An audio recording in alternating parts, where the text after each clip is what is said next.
लता दीनानाथ मंगेशकर पुरस्कार संदर्भात खालीलपैकी कोणते विधाने चुकीचे आहे असं म्हटलेलं आहे?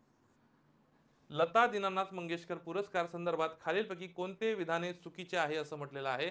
तर मित्रांनो लक्षात घ्या, तुम्हाला प्रश्न क्रमांक दिसतोय 32.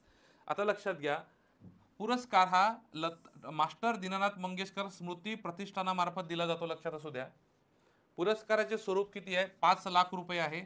2023 मध्ये नरेंद्र मोदींना हा पुरस्कार देण्यात आला आणि या पुरस्काराची सुरुवात 2022 मध्ये झालेली आहे. ठीक आहे, या पुरस्काराची सुरुवात 2022 ला झाली.